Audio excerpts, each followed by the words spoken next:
We're back. T.A. Mahoney, Tales from the Dark Side, bringing all my weirdo buddies in, and I've got a special one tonight. Oh boy. He's a customer, just a regular guy. I met him several years ago. I call him, and I don't condemn him because of his name. But what's the name I gave you, Pete? Poacher Pete. Poacher Pete. He's not really a poacher. He just kind of runs the gray line. And I knew he was a weirdo when I talked to him about some of the stuff he's done. But let us know, Pete, where you came from, growing up. What kind of business were you in, and what got you down here? Can you absorb all that at once? Yeah, I can. Where'd the nightmare start? I'm from New York, upstate New York, Oh, or mid-state he's one New of York. them. I say I'm one of those kind of clowns, but it's not like New York City. It's Catskill Mountains. It's beautiful. Hunting and fishing, was doing that since I was a little kid. Always wanted to do it. I was kind of always intrigued by a sporting goods store that was right next to the bakery. So I'm a baker by trade, and That's a family business also, right? that is correct. Yeah, Great. family, big business. It turned out to be a very successful business. There was when I left, there was 87 employees, but now with the culvert, that's dwindled down to nothing. But they're still trying to make ends meet, and they're revamping the whole store. But coming back to it, I always loved, intrigued by hunting and fishing. My brothers and sisters never were into it, but I always did. What And got you into it? I Watching like other Mother people, Nature. Relatives, neighbors? I like no, I like the Just ran peace away and- from home and Yeah, good place to hide. I ran away from home a couple of times, but just as a baby, and I caught poison ivy big time by doing it, trying to sleep in the sleep in the woods. My mom let me go, and today they'd probably child services on me for letting her let me go and get a sleeping Take bag and off. sleep in the woods, because I was mad at her. You made for it some through the reason. night? No, I didn't. I came back. I was scared when the owls were making noises and stuff. And I'm just still, in 6th grade or something. Anyway, I came back, and poison ivy was so bad that I went to the hospital for 3 days. I was pussed up. It was coming out of my ears. I put my Terrible. sleeping Would bag you lay in it? right on top of the poison ivy. And Wow. boy, that was an I experience. bet you learned a lesson there, huh? Yeah, the most embarrassing thing was being naked and all the into a oatmeal bath that they put us in the hospital, and and all the windows were open, everybody could see me because I had no clothes. Everything would stick to me. I was pussed up so bad. But that's a whole different story. An oatmeal bath. Yeah, That sounds like fun. yeah. I don't think they do that today, but that's what happened back So then. became a baker, and you're fishing and hunting the whole time? Yes. And I became friends with a lot of good fishermen and older people, because nowadays you can do anything on Google and find out information. So I just begged and pleaded to older people that have done it, and they took me in their wings, and I was hunting with old people. I said, "Oh, I want to duck hunt," and duck hunting was my favorite of all the sports, because you didn't have to be scentless, and you could do it at a younger age as long as you have an adult with you. So I started at 14 years old, and I duck hunted to this day. I took a break when I came down here for Same 7 ducks years. here as there? Or different yes ducks? and no. Yes and no. There's different ducks here. I never had shot a whistling duck, which I'm shooting them here, which is a Mexican duck, which is an invasive species to our Florida, as I did some And research on What's it. that mean? Whistling, No, they're a what's tree the- duck. Yeah, not being native. They're not native. They're really a Mexican duck, just like you see those So does that change any laws with ducks? No, they want you to eliminate them. So there's no season. Oh, there's a season. No, it still belongs to the duck season on those ducks, but they're pretty cool because they have claws, and they really branch. They're tree duck like a wood duck does, and they eat mostly acorns and so forth. And of the tasting ducks that I've eaten, that's one of my favorite tasting of the birds. Now, do they put a limit on those? Yeah, I don't remember what the limit is. No, I do. It's part of the daily bag limit, which is what, 6 now today, I think it is. 6 This per year? person before you run home and drop them off? Or? No, it's part of the possession. If you drop them off and you go back out, you can get that other 6 again, up to 2 times a day. I think that's what's called in possession. You know? But different kind of ducks up north that you hunted for. There are a lot. Oh, the northern birds are way bigger and beautiful, and the plumage and the colors are just so much nicer than here because they're pretty lazy, just like most of south is. They don't do nothing because it's so damn hot all the time, you know. So they're just lazy and they'll do nothing. But I think he's trying to throw a jab here at I the am. South. I am.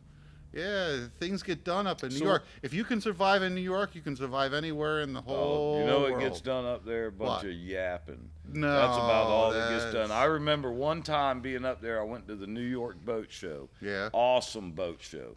Probably one of the biggest, best I've ever been to. been many times. Definitely compatible with Miami and Fort Lauderdale. And I Yeah. mean, first class show. Inside too, Several indoors, buildings. indoors. I mean, like all day, indoor. Yeah, it was Jacob Javits Center, I know. That's exactly where it was. Oh, But you know what? We wanted to put a sign up.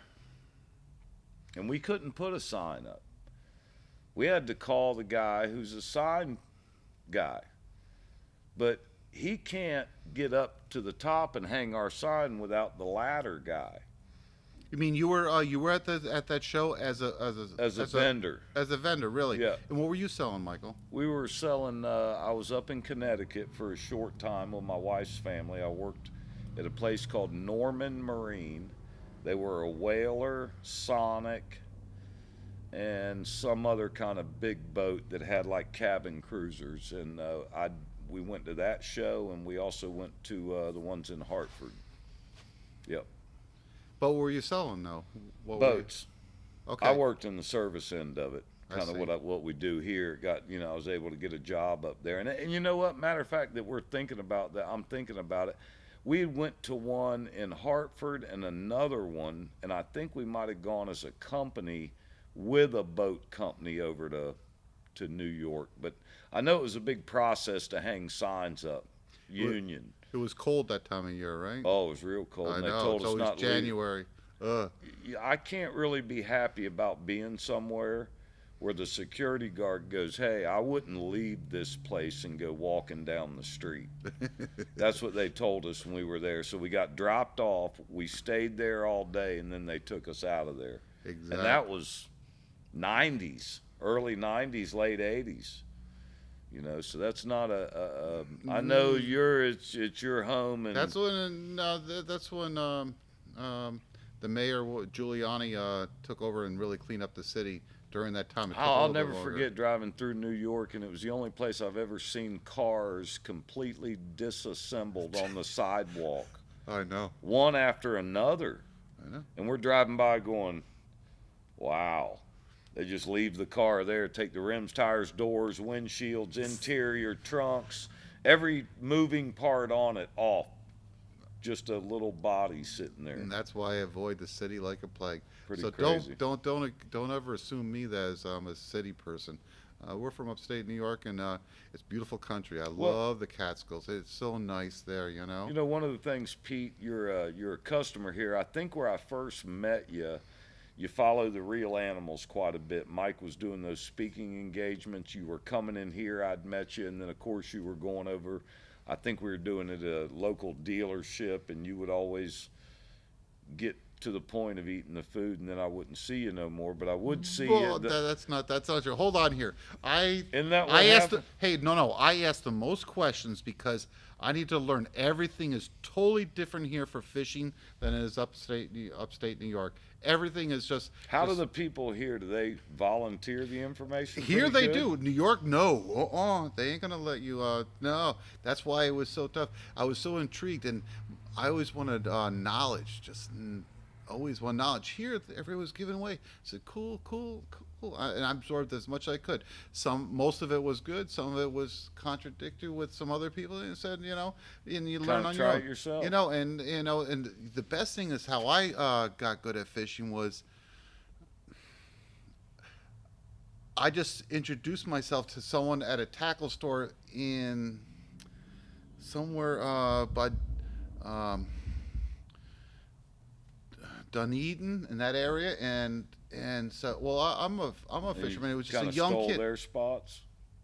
Kind of, yes. They worked on head boats, and they were just young kids, as just cleaning fish and stuff like that. Oh, I want to go fish. I want to go fish. I'll go fishing with you, and this and And that. they brought Sure, the no, numbers? it cost me money because they don't, they're just young kids, but they had a lot of GPS numbers that they stole from all these big ass boats. These big head boats and stuff like that. I'll learn it, and so They'll and probably I be had a happy bay about boat. Yeah, they know all about it.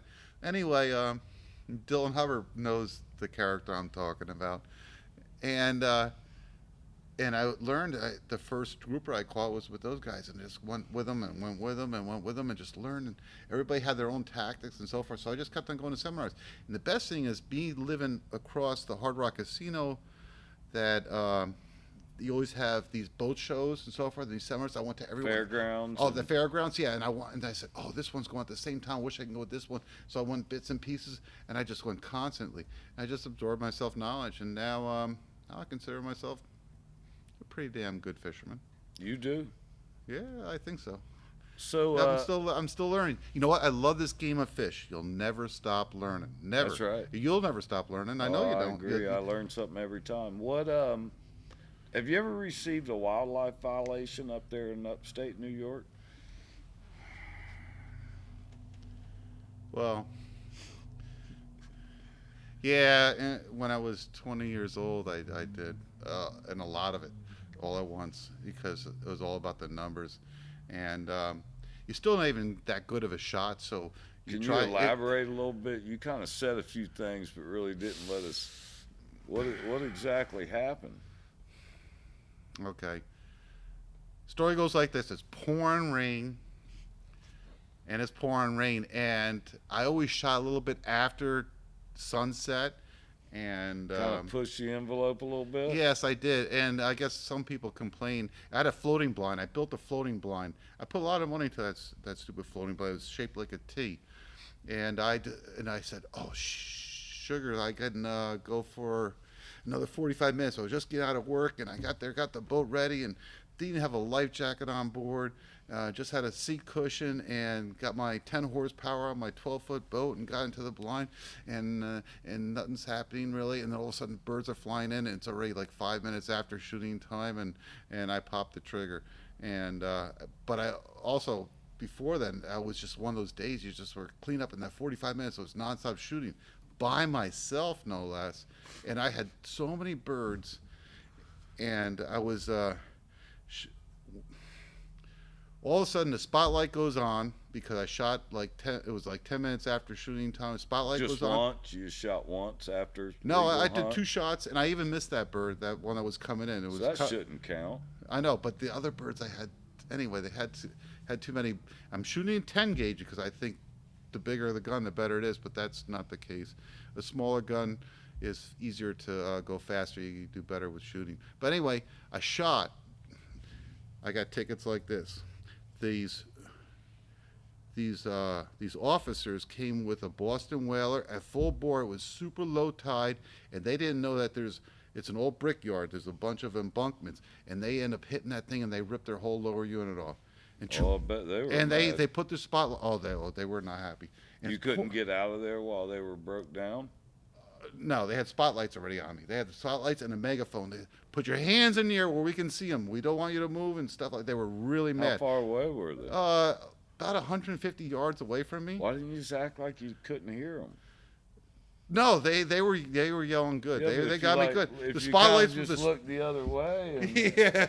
Like you didn't know what was No, going I'm still. I'm just a kid. I'm only 20 years old, and they got the spotlights on me, and they're yelling, and it turns out that they're starting to paddle with this one paddle that they had. It's going towards me, and I'm doing like this, and my hands are up there, and I said, I take this bird and I shove him into the water, let him float away, and this bird, and because I was using lead shot, not steel shot, on a 10 gauge no less, and I did have some always steel with me, and Why would you carry steel? because you need to have steel by law. If they check you. Yeah. Can't they put a magnet on the bird? They probably could, but I just need to not let them do that by having steel shot with me to show them I'm using steel shot. But I was using lead because lead really knocks them down, you know. Anyway, so they're down. So they come aboard and they check everything and they see the bird, one of the birds floating. They say, "Oh, look at this! You already got your two. Oh, at the time it was 2 or 3 mallards." At the time, and they said, "You got this bird, that's one too many," and they confiscated my gun. Not only that, I had to bring them back, and not only that, I didn't have registration on the boat. What else tickets did I get? Using lead shot, shooting after dark. All the good ones. Oh yeah, I know. And this is the funniest. It gets even better. The story gets better. I don't see how. How it goes better? This is how it goes better. So I have to pull them with their boat with my little 10 horsepower and their Boston whaler, and it's pouring rain. It's just nasty. It's just downpouring, pitch black now, and the current is running really hard from north to south. So the lawn, and I can't pull them. So I said we can bring them to my dock over by my parents' house, which is about get them in trouble, quarter mile away, and we'll get it. And they call up.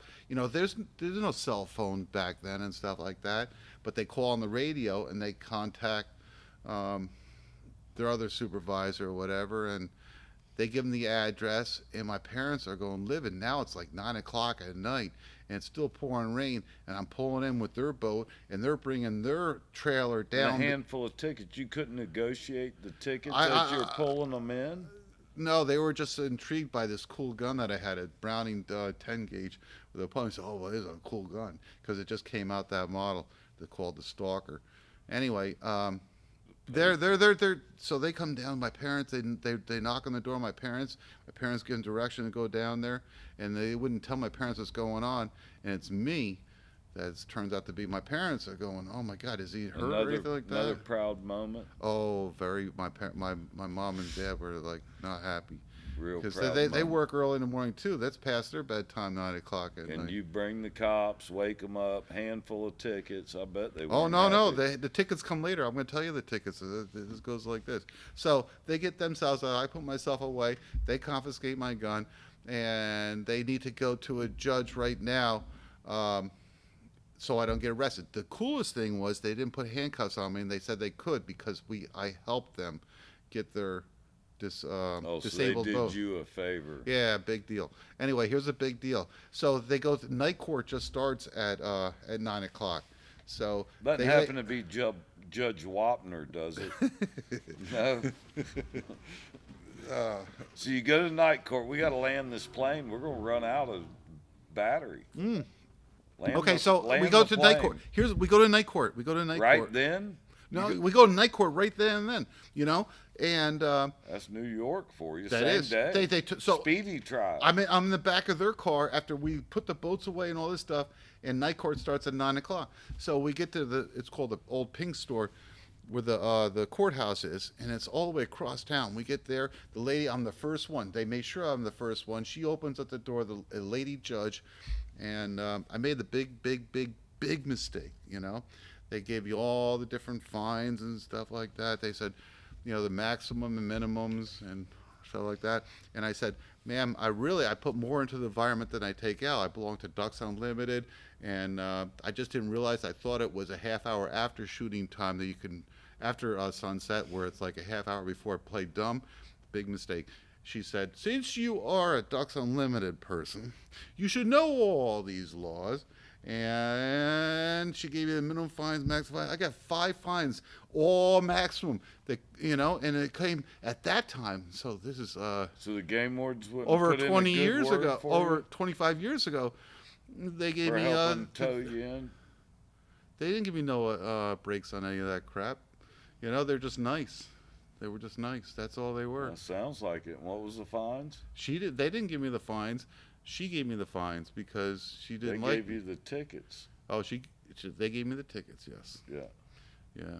I got That maximum. sounds like a great time, Pete. Uh, We're having a good time here tonight, talking about Pete. He's a little bit long-winded, but we're going to get into it a little bit more. We're going to try to tell more than one story every 25 minutes or so. But Pete's doing a good job. He's a customer here. He's a friend. He's been around T.A. Mahoney and Real Animals quite a few years, and we've enjoyed some times. We'll be right back with more stories.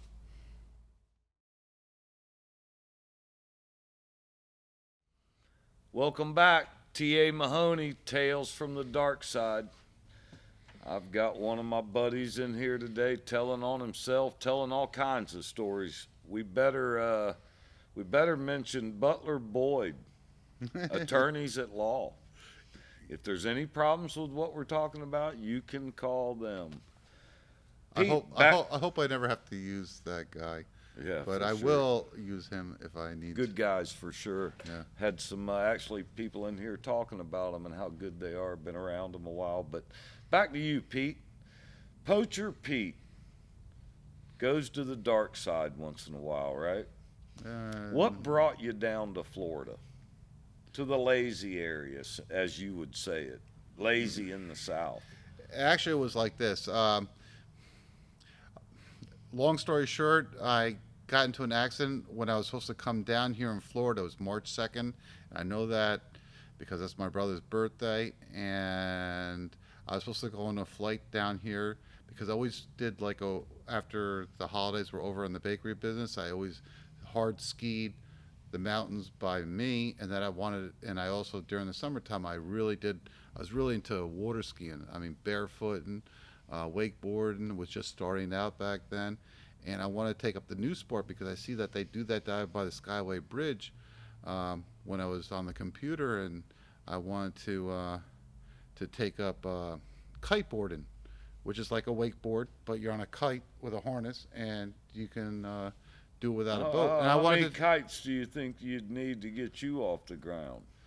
now More than one, huh? nowadays, yes. But 40 pounds ago, I I wanted to do that sport. So I had 3 hours of kill, and it was March 2nd, so there's still frozen ground in New York, and there's a little snow patches on the ground and stuff. And I said, well, I had 3 hours of kill, so I practiced my bow and arrow in my backyard because I had all these targets in my backyard, and I was practicing. That's what brought you down here? No, listen. Is this going to be long? No, I'll make this short. So I practiced them, and there was one limb that was hanging over to the left-hand side. I always wanted to practice a backhand shot because so many times I always had a buck because I was a big-time bow hunter too. And so I climbed my tree fort that I had to stand, and I climbed up a couple branches, and I cut that limb down. I grabbed the branch, had some ice or was slippery, and bang, bang, bang, I came down. Next thing I know, I got a helicopter ride and was 3 months in the hospital. Wow. How far? 27 feet when I was at the top. You're kidding me. And I hit the You're tree lucky fort. to be here. Oh, for sure. I hit the tree fort on the way down. I broke every rib except for two, and my lungs collapsed. I broke my shoulder. Wow. I'm so much I metal in didn't my know body. that. No, you didn't know that? I got No. so much metal in my body. I get practically a cavity check when I go to the airport. I have to be hand patted down after You I go through. walk in, like moonwalk in? No, I feel great. I have so many operations with me, and I got so much metal. I feel great. I'm back to normal. So but I was pretty much That's in a what wheelchair. brought you down here? Yeah, that was because I could not work, and it hurt so bad, and I also had an autistic child, my youngest boy, and the services weren't all that great in New York. And when I was visiting my mom and dad, like a couple years later after that accident happened, there was an opportunity because there was a new charter school that was opening up on East Lake, and I said, wow, I said, I just made a decision. I took a split decision really quick, and I asked my wife and said, yep, we're going to do that. I said, I'm moving. I'm getting out of New York. And I came down here, and I started life all over again, and the school was excellent. It was the best thing ever happened. And Pete, one of the things that kind of drew me to you, and I want to talk about this, and it made me, really believe you're a good person, when you're coming in here, is what you've done for your son. As far as I knew, and that's what I believed, you came down here, you basically retired, You got out of the family business. You have other kids. You were letting them run it, and you did whatever you did. But the whole goal was to be with your son Daniel, and to take care of him and whatever you needed to do. And that impressed me about you, Pete, because a lot of people aren't like that. And that's why I said I'm taking him fishing. You were in here beating me up, wanting to know all the spots, where are you at? Just give me a number, give me this, give me that. Found out we were right down there in the same area. My little fishing shack is Anna Maria, and you got one over on Cortez, and not too far away from each other. We made it happen. Yes, I know. But boy, that was a rough trip that you went on that night. Let's talk about that. No, I don't want to talk about that. Okay, we don't have to. That was just like, that was so hot that day too. Pete is going fishing with me. It's going to be 12, 14 hours. I tell him, hey, Pete, why don't you just stay at the house here? We got an extra bed. No, that's okay. I got to go. Where's your little spot at? Right on Cortez Road. Yeah, what's the name of it? I thought where I wanted to have dinner and stuff. Yeah, the like reason why you didn't want to. Oh, the clam Yeah, and they got a live band and liquor and all kinds of stuff. Right? Yeah. So he stays out. A real dive bar. He stays out till 2 in the morning. No, not that late, but close to it. Yeah, it was a good time. I think when they ask you to leave. No, that's incorrect. That's incorrect. They don't say to you, "Hey, you don't have to go home, but you can't stay here." When they tell you that. No, I say to myself, I have to go fish tomorrow. I gotta get out of here. You get home, no sleep. You show up at my place 15 minutes late. The worst was that my air conditioning went out, and it was so hot that night. I mean, I tried to sleep in my car because it was 100 degrees inside the house, and that was the bad part. We were at about 68. I know. I think I had it on 68 that night. That's the way I like it, around 68. Yep, I do like that. So I took him fishing. He didn't impress me too much on his fishing ability, but you know what? Since then, one of the things I've learned from you, and just like you said, no matter how long you fished an area or what you've done, you can learn something. And these hogfish are really something new for me, and I know it's new for you too. We both kind of doing it about the same time. Things are a little slow in the spring, February. We can't keep a lot. Great fish to target, right? They move in some. It is. And what's your bait of choice? That's what I want to pass on. And I wanted to keep a secret for a while, and you happened to. I'm the master at pulling it out of you. I know, and I liked it, and I couldn't believe it. So I'm using rock shrimp, and because I go to the shrimp docks, Tampa shrimp docks, and I always got my stuff, and I said, geez, they like crustaceans and. I bet you they're working on sheephead, but it's cheaper than me buying the stuff at a local tackle store, live stuff, and I just keep it frozen. I can just put it into little bags on ice and use that stuff. And I just tried it as an experiment, and it turns out the grunts stayed away from it more or less, unless they're really big grunts. And other kinds of fish, only the porgies like it because they like the crustacean and stuff.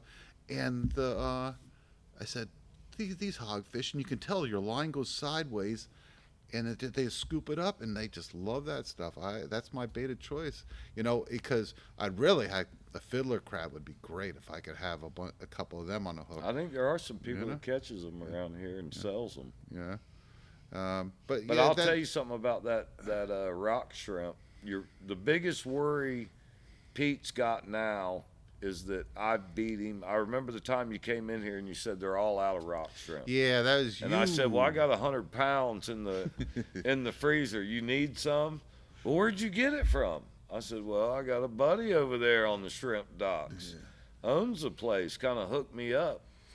But they work. You know what I like about them is one tail of a rock shrimp is probably about 3 baits, 2 for sure, if not 3.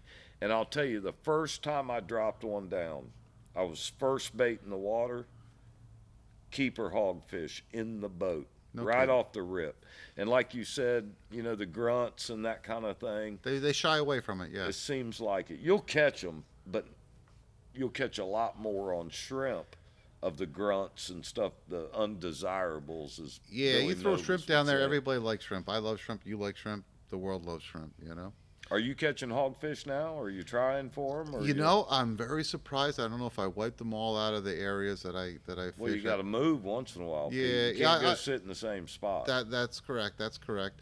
And I just, but I didn't really fish that much because the weather's just been stupid right now. And Like, you've been duck every hunting time I here, want to right? go, yeah, and duck hunting. I hunt. You know how long I hunt, Mike? 15 minutes. That's all I do. Simple. If nothing flies, it's my own personal sporting clays in my backyard. It's right there. You know what I think's funny about it? Pete tells me the neighbors feed the ducks, and then how far do you go? 103 feet. I'm exactly everything legal with everything. My federal stamp, my state stamp. Unlike when you were in New York, huh? Yeah, well, that was a different story. You I don't was shoot young. late, do you? No, I'm dumb. I see. This morning, I went this morning.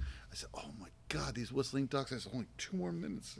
I could pop them, but I said, nope, I didn't. I was Paid being, that fine before, hadn't you?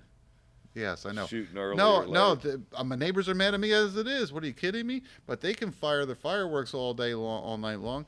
But I can't shoot some So couple what of shots. Pete tells me, a few weeks before the season opens, he notices the neighbors are feeding the ducks and Neighbors, all the neighbors. It's just, and they got the greenest lawns too. You wouldn't believe it. They got the greenest lawns because of all that defecating that they do on there. I mean, they just load So them Pete up. goes out 3 feet into legal territory and melts I'm the on, barrel. Is that right? I love the smell of gunpowder in the morning time, Michael. And but- then he cleans them out front on the tailgate of the vehicle, waiting for the law enforcement officer. How many times have they come to the house? I even had the Seminole police from the Hard Rock Casino, that's a couple blocks away, come over just to see what all that noise was. Oh, because that shooting? yeah, they heard it. When I'm with by myself, it's not so bad. It's a pop because I hate to brag, but you shoot enough of them, you get pretty good at it. You try not to waste too many shotgun shells, and you know how to lead them and so forth. But I like it when I bring some young people, and I love teaching these young people how to do it. And you're on a private lake now, right? So there's Yeah, no there's public no other access. access. No one else can access to it. I'm all by myself. You the only one hunting on the lake? I'm 103 yards away from any house, the closest household. I'm on a bird sanctuary. It's owned by the Audubon Society with these stakes, and I'm about 3-4 inches from a stake. And I put a couple bamboo pieces in there and I camouflage my bow, and I love the smell of gunpowder in the morning time. How long does duck season go on? All the way here? to the end of the January 31st. When does it start? There is always a split season. They close it for a week, and it started in somewhere in December, I think. Yeah, early Do December. you actually look to see when it Oh starts? yeah, or you no, just I kinda do poke? everything. I do illegal. Every morning do I look what? up what is sunrise, when I can do a minute earlier or something like that. Yeah, you got to watch it around here. They don't play around here. I alligator hunt, and there's laws about alligator hunting, and it has to do with the minutes before sundown and sun up and Oh, all yeah? that. And you better know What are they? exactly. You have to do it only daytime hours, not Nighttime. only nighttime. Yeah, I think they've changed it some now and let you carry it over in the morning. But it used to be when I was doing a lot of hunting, sundown, 30 minutes before sundown and 30 minutes after sun up to legally hunt alligators. Now, if you got one hooked and your time's up, you can still retrieve that alligator. By putting a bullet in its head. No, whatever you need to do. Yeah. If it takes you 30 minutes to get him, if you're on the alligator and your cutoff time happens, you can still harvest that alligator. You don't have to let him go.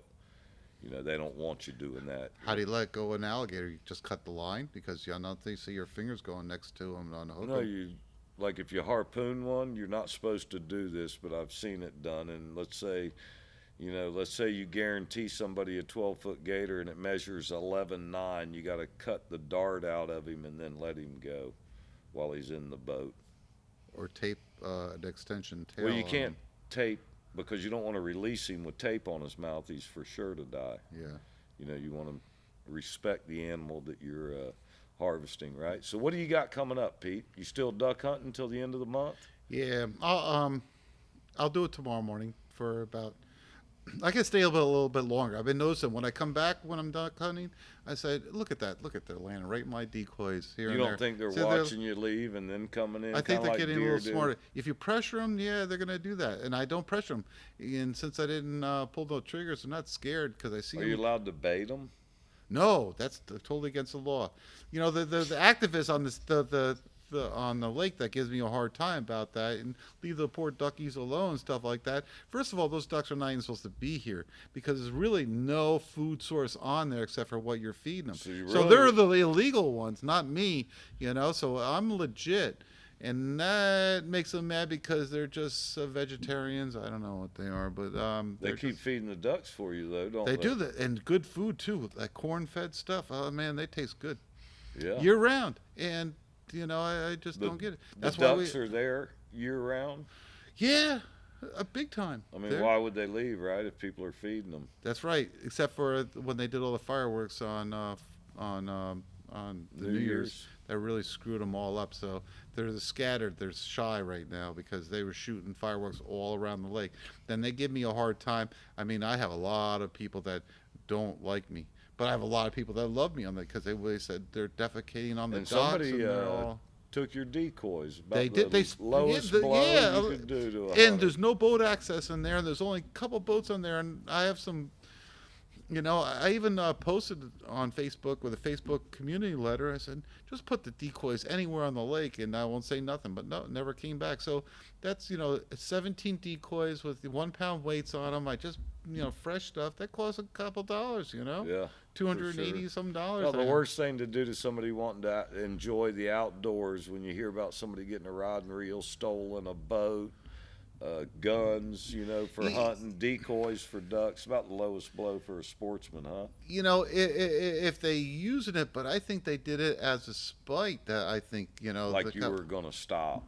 Yeah, you know. Yeah. So I have 7 decoys. My friend lent me some 7 decoys and stuff like that, and it makes me sad.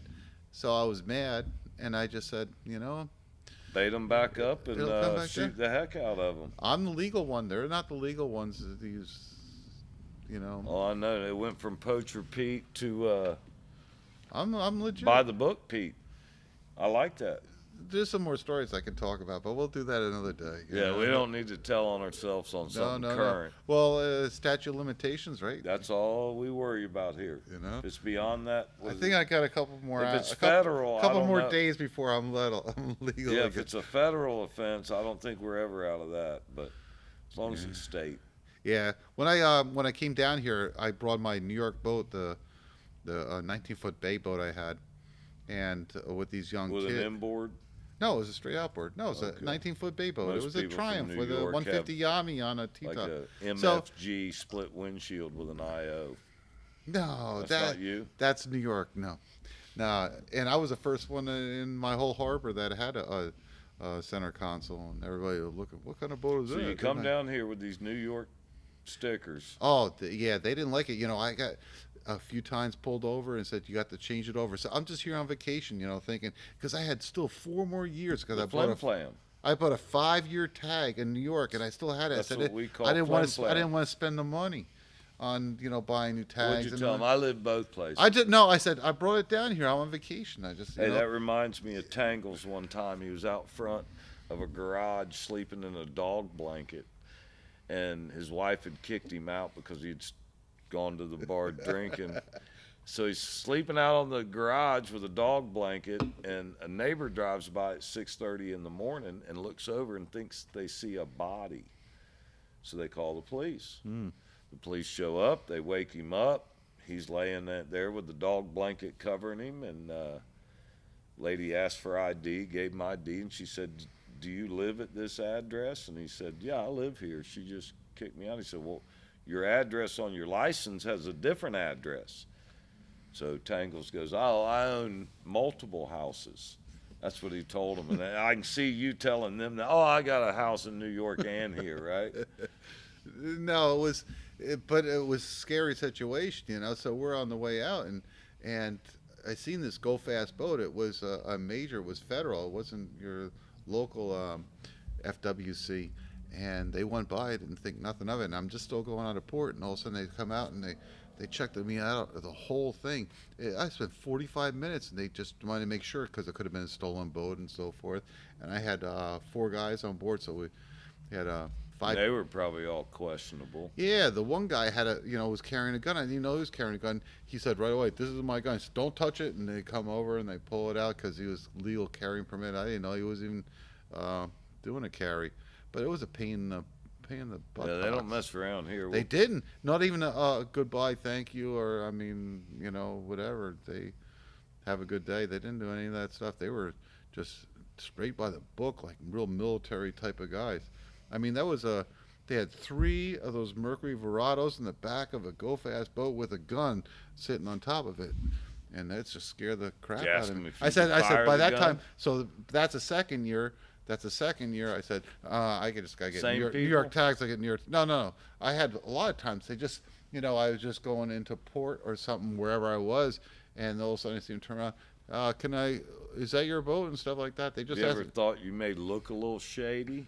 No, I didn't. The people on board may look a little shady, but I thought it was cool. Well, Pete, I appreciate you coming out tonight. You've been a great customer and a great supporter of Real Animals. T.A. Mahoney. You sent us, I think he made us some cookies one time for the Real Animals event, and I hope to be getting back into that pretty soon. Cool. What's the name of the bakery up there? At Dicing's Bakery. Dicing's Bakery up in New York. If you're ever in that area, stop by and tell him Poacher Pete said he's paying the bill. Get whatever you want, right, Pete? If you go to the thing, and I will take care of your bill if someone y'all says, hear that now? He's giving it away. You got to find somebody from New York giving it away. Imagine that. Thanks for coming in, Pete. Okay, thank you, Michael. Appreciate it. We'll see y'all next time. Okay, appreciate it.